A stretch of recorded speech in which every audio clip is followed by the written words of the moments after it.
Hokimning ruxsati bilan uchrashuv start oladi va o'sha start qushdagi ham chalindi. Hozir qoida buzmagan holda mehmonlar to'pni olib qo'yishdi. Markazga yaxshi pas, Ravshan Xayrullayev ajoyib uzatmani amalga oshirib berdi. Xayrullayev birga bir chiqib ketilyapti. Jarima maydoniga kirib borildi. Variantlar qidiriladi. Noto'g'ri pas, to'p qoldi Buxoro vakillarida. Zarba va darvozabondan seyf. Baribir so'nggi yillar OKMKning yetakchisi bo'lgan Xurshid G'iyosov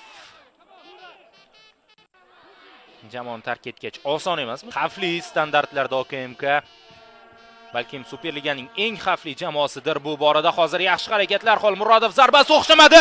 Mana bu zarba esa to'rga aniq borib tushyapti. Siyovash Haqnazariy biroz avvalgi muvaffaqiyatsiz zarbasini unuttirib yuboryapti mana shunaqa gol bilan. Haqnazariy o'z vaqtida yaxshi faoliyat olib borgan ushbu jamoada va keyin boshqa klublarda o'ynadi. Qaytish ham yomon bo'lmayapti.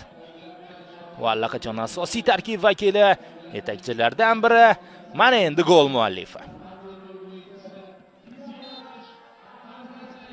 Xolmurodovning shu yerda zarbasi o'xshamaganligi ham qaysidir ma'noda foydaga ishlab ketdi.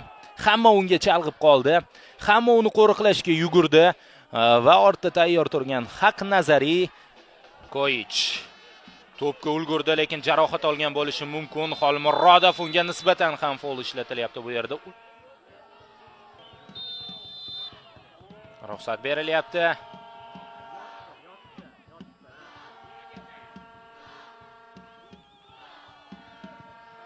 Zarba rikoshet va top darvoza to'rida 2-0. OKMK jamoasi Mirjamol Qosimov. Xau jarima zarbalarini yaxshi amalga oshiradi. Buni raqib ham biladi. Biroq chorasi yo'q. Juda kuchli jamoa. Buni isbotlayapti, ammo uchrashuvga qanday hozirlik ko'rganini muxlislarga ham ko'rsatib qo'yapti olimaliqliklar.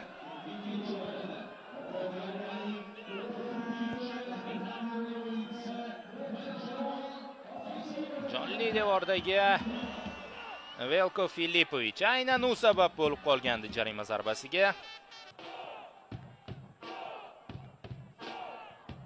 Yuqoridan pas, xavfli vaziyat va gol! Hisob qisqaryapti Buxoro jamoasi. Sherzod Esanov. Aytdim-ku, Buxoroda ham xavfli standartlar va birinchi bo'limni standartlar taymi deb aytishimiz mumkin. Xamikov uslubi ham aslida bu. Takroran ko'rishimiz mumkin. To'p aylanib keldi. Yo'l-yo'lakay Velko Filipovich assist muallifiga aylandi. Yakuniy zarba esa Sherzod Esanov tomonidan kiritilmoqda.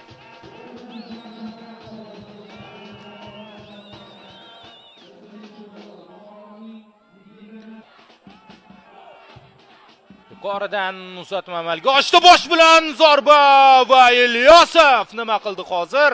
Va chiroyli seyv. Takroran ko'rishimiz mumkin. Xurshid Muxtorov bosh bilan kutilmaganda bunaqa zarbani yo'llab qoldi. Tezkor reaksiya va afsus.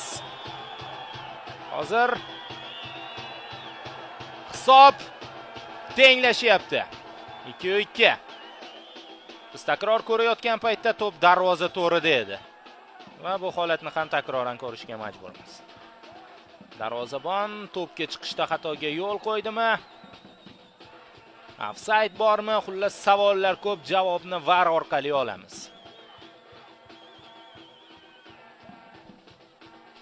Ikki jamoa hujumchilari juda kam ko'rinishyapti. Shunaqa gollarga boy taymda ham Shahzodbek Ubaydullayev va Urosh Koyich, balkim ikkinchi taymda ularning imkoniyati ko'proq bo'lar.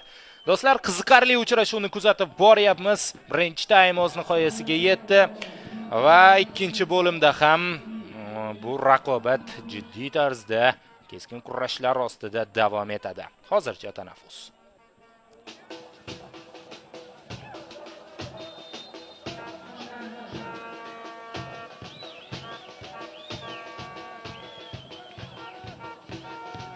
Abdurazzoqovning o'zi uzatma beradi. Darvozabon maydonchasidagi kurash bir amallab uzoqlashtirildi. Siyovash Haqnazariy, Abdurazzoqov yana bir pas. Endi Jo'rabekov yuqoriga. Dominik Begich yo'qotdi to'pni. Sobirjonov. Asadbek Haqnazariy bilan o'ynayapti. Siyavash chap qanotga Saidafzalxon Ahrorov rikoshet o'zgardi va gol! Darvoza ishg'ol etilyapti Nodirbek Abdurazzoqov tomonidan. Qoyil o'z vaqtida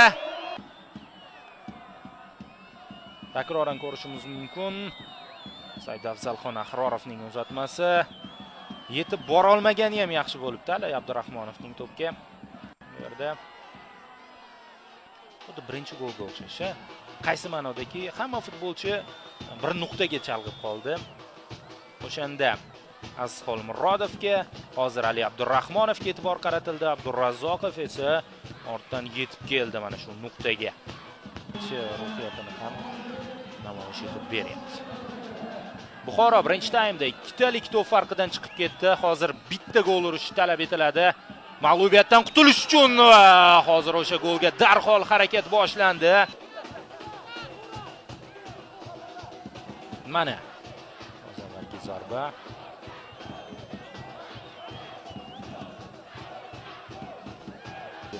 Hozir Buxoro shtabidan inson va yana bosh bilan zarba, yana o'sha 9-raqam egasining urinishi endi to'singa tekkan holda to'p maydon tashqarisiga chiqib ketyapti. To'p oldida Abdurazzoqov uzatmaga tayyor va zarba yo'lladi hozir Nodirbek Abdurazzoqov. Yaqin burchakni yopdi Umidjon Hamroyev. Hanuz boshdan qon oqyapti, shu sababli Temur To'xtasinov menimcha shifokorlar oldiga borishni tavsiya qildi. Muhammad Yo'ldoshevning pasini ko'ramiz. Darvozabon ham yetib kelyapti Umidjon Hamroyev. Biroz kech yugurishni boshladi negadir va hozir bo'sh qolgan darvoza ishg'ol etilishi ham mumkin. Hamroyev to'pni outga tepib yuboryapti va o'yin shu nuqtada yakunlanyapti. OKMK jamoasi o'z uyiga qaytishni g'alaba bilan nishonlayapti. Murakkab raqibga qarshi muhim 3 ochko. Ikki murabbiylarga bu uchrashuv uchun alohida rahmat aytgan holda xayrlashamiz. Muhammad Yorsoliyev o'yinni sharhlab bordi. Nasib qilsa navbatdagi efirlar orqali ko'rishguncha xayr, salomat bo'ling.